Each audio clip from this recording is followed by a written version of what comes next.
Depois de 2 altas seguidas, a Petrobras anuncia redução no preço da gasolina nas refinarias. Recordistas de reclamações, a ANS diz que vai suspender a venda de 31 planos de saúde no país. Carles e Vicentinho vão disputar o segundo turno para o governo do Tocantins. Vencedor fica até o mês de dezembro no cargo. Em Minas Gerais, 30 ônibus foram incendiados em menos de 24 horas. Polícia investiga a motivação dos ataques. Tragédia em alto mar. 48 imigrantes morrem em um naufrágio na costa da Tunísia. Erupção violenta de um vulcão na Guatemala mata ao menos 38 pessoas no país caribenho. Tudo isso e muito mais agora na edição de 1 da tarde.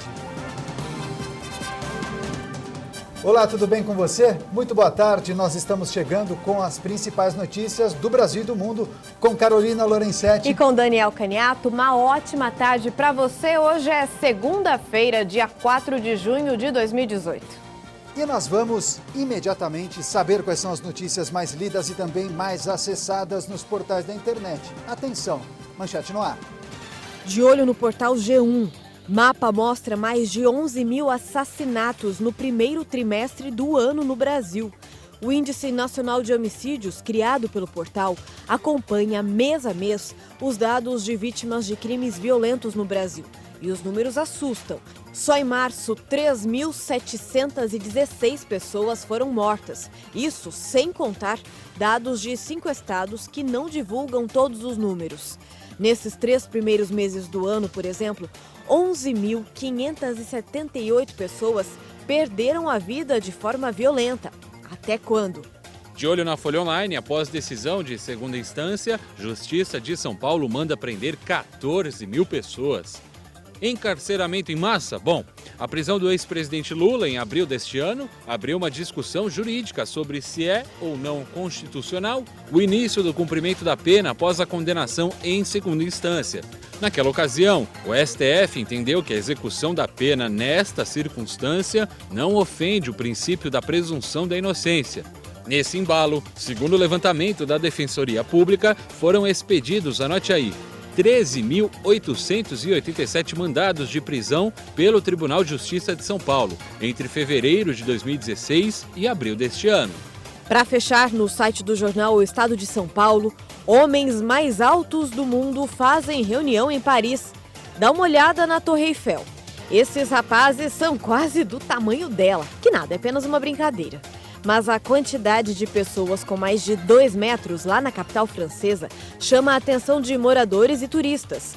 Esses grandes malucos aí resolveram fazer uma reunião para um intercâmbio entre eles e os curiosos que pedem para tirar foto. Além de chamarem a atenção, alguns deles dizem que se sentem nas alturas, literalmente. 1h07, depois de 2 altas seguidas e da notícia de sexta-feira de que o governo não iria interferir na política de preços da Petrobras, a companhia alterou novamente o preço da gasolina. A estatal anunciou uma redução no valor do litro do combustível nas refinarias. No mês, a gasolina acumula alta de quase 12%. Com a baixa de 0,68%, o preço do litro da gasolina nas refinarias passa, a partir de amanhã, de R$ 2,01 para R$ 1,99. A redução veio após a segunda alta seguida entre a última quarta-feira e o sábado. Desde o início de maio, o valor da gasolina teve 14 altas e 7 quedas e acumulou no mês elevação de 11,64% nas refinarias. Já o preço do diesel deve seguir em R$ 2,03 o litro nas refinarias até a próxima quinta-feira, conforme ficou estabelecido pelo programa de subvenção ao combustível anunciado pelo governo federal. O governo, aliás, se comprometeu, em acordo com os caminhoneiros, a reduzir o preço do óleo diesel em 46 centavos pelos próximos 60 dias. Desde 2016, a Petrobras segue uma diretriz de variação do preço dos combustíveis que acompanha a valorização do dólar e o encarecimento do petróleo no mercado internacional. A pressão para que a norma fosse alterada levou inclusive ao pedido de demissão de Pedro Parente, então na presidência da Petrobras. Ao anunciar a indicação de Ivan Monteiro para ocupar a vaga na estatal, o presidente Michel Temer disse que não iria interferir na política de preços da companhia. Hoje mesmo deve acontecer em Brasília uma reunião da Força Tarefa formada pelo Ministério de Minas e Energia e pela Agência Nacional do Petróleo, ANP, com o objetivo de discutir medidas que possam reduzir o preço dos combustíveis já para o consumidor final. A medida visa, ao mesmo tempo, garantir a autonomia da estatal e discutir medidas para suavizar os reajustes de preço no bolso dos consumidores. Com as altas no início de maio, a Petrobras anunciou um crescimento do lucro líquido, olha só, de 56,5% no primeiro trimestre deste ano em relação ao mesmo período no ano passado, atingindo 6,960 bilhões de reais. O crescimento expressivo da companhia surgiu depois de 4 anos seguidos de prejuízos e de um processo de redução do endividamento que teve início após as denúncias da Operação Lava Jato. Sem paralisações de caminhoneiros, o governo federal reafirmou que não é necessário que as Forças Armadas se mantenham nas ruas para impedir bloqueios e piquetes. E nesta semana, as discussões no Congresso giram em torno da regulamentação do transporte de cargas e também da análise do imposto sobre os aplicativos de transporte. Nas rodovias do país, a semana começou em clima de normalidade. Com isso, o governo garantiu que não é preciso prorrogar o decreto que autorizou a atuação das Forças Armadas durante a greve dos caminhoneiros. Mas as autoridades acompanham os rumores sobre uma suposta nova paralisação, que não teve nada de mais concreto. Em Brasília, o Congresso deve começar a semana analisando medidas que estavam entre as reivindicações da categoria. Na Câmara, a pauta é sobre um projeto que regulamenta o transporte rodoviário de cargas. A proposta fixa regras para o transporte de carga feito por autônomos, empresas e cooperativas e endurece penas por envolvimento com roubo de mercadorias. Também devem ser instaladas as comissões mistas que vão discutir as medidas provisórias editadas pelo governo, como parte do acordo com os caminhoneiros. Em relação aos preços dos combustíveis para a população, líderes do Congresso não estão nada otimistas em relação a um cenário de queda de valores de gasolina, etanol e gás de cozinha. Em Brasília, o litro da gasolina é vendido à população por aproximadamente R$ 5,00 nos postos e o botijão de gás chega a R$ 80,00. Para os presidentes do Senado, Eunício Oliveira, e da Câmara, Rodrigo Maia, a margem de manobra orçamentária é muito pequena para o governo atuar na redução do patamar. Maia acredita que a única política a ser feita no momento é o uso de impostos flutuantes, que seriam reduzidos no caso de alta do valor do petróleo. Mas a medida não reduz o patamar de preços dos combustíveis, apenas suaviza o impacto do preço na bomba. E para isso está prevista uma reunião de representantes de Minas de Energia com técnicos do Ministério da Fazenda e da Agência Nacional de Petróleo, para tentar aprofundar a discussão sobre o tema. Eleições no Tocantins. No próximo dia 24, Mauro Carlessi e Vincentinho Alves vão disputar o governo do estado. O vencedor vai ficar no cargo até o fim deste ano. Carlessi, que liderou o primeiro turno com 30% dos votos válidos, e Vicentinho, que teve 22% dos votos, vão disputar as eleições do estado do Tocantins no segundo turno. As campanhas dos dois candidatos recomeçam hoje e são permitidos comícios, carreatas, caminhadas, carros de som e distribuição de panfletos. A eleição suplementar foi convocada após a cassação do ex-governador Marcelo Miranda, do MDB, e da vice dele, Cláudia Leles, do PV. Os dois foram considerados culpados por captação ilegal de recursos para a campanha eleitoral de 2014, pelo Tribunal Superior Eleitoral. O vencedor da eleição suplementar vai ficar no cargo até 31 de dezembro e pode concorrer à reeleição em outubro. E 7 pessoas foram detidas por crimes eleitorais neste domingo durante a eleição suplementar no Tocantins, sendo 5 políticos. Entre os presos estão os vice-prefeitos de Carrasco Bonito, de Pium e de Dois Irmãos, e também 2 vereadores, de Miranorte e Alvorada, que eles também foram presos. 7 homens morreram em um confronto com a polícia em três ranchos no estado de Goiás. O grupo estava escondido no que seria uma base de apoio na zona rural do município, que vinha sendo monitorada pela polícia. No local foram apreendidas armas, um veículo roubado e explosivos. Outros 4 suspeitos estão foragidos. Segundo a polícia, o bando iria roubar uma agência bancária hoje. E o Exército vai responsabilizar os chefes do tráfico de drogas em favelas do Rio de Janeiro pelos ataques contra as tropas militares durante as operações. A medida segue uma orientação do Ministério Público Militar. A decisão só vale para operações feitas pela intervenção militar no Rio de Janeiro.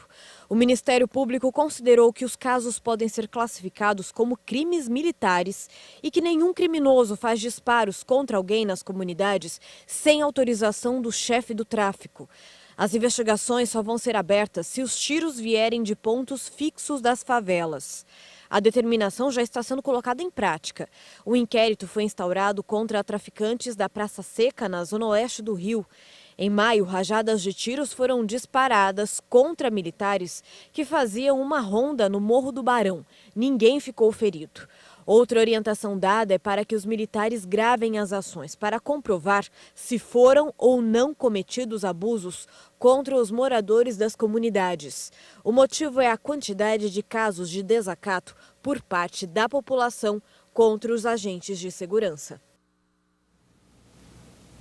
Em Minas Gerais, 30 ônibus foram incendiados em menos de 24 horas. A polícia investiga a motivação dos ataques. Já no Paraná, um menino decidiu atacar os bandidos que fizeram o pai dele refém durante um roubo. E em Pernambuco, morreu hoje o jovem de 18 anos atacado por um tubarão no final de semana. Agora, em um giro de notícias pelo Brasil.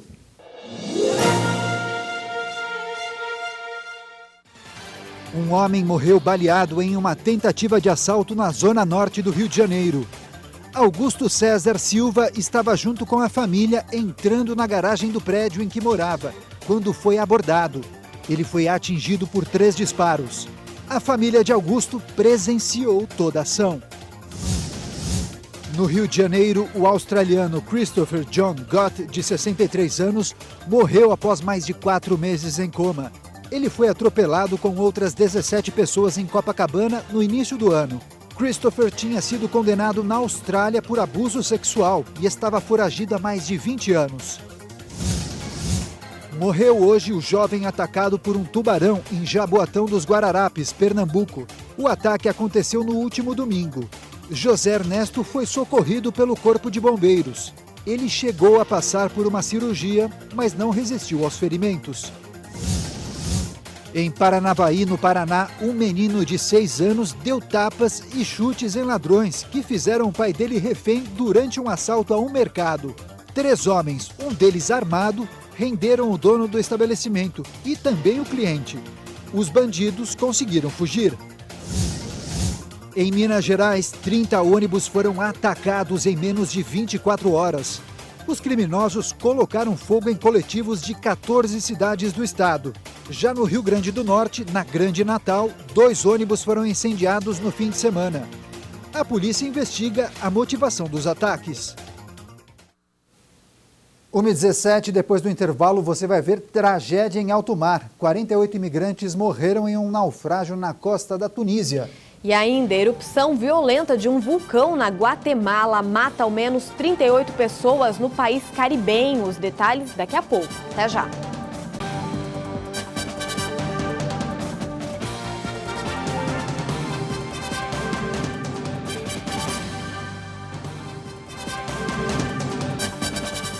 Uma e 20 horas de Brasília, estamos de volta.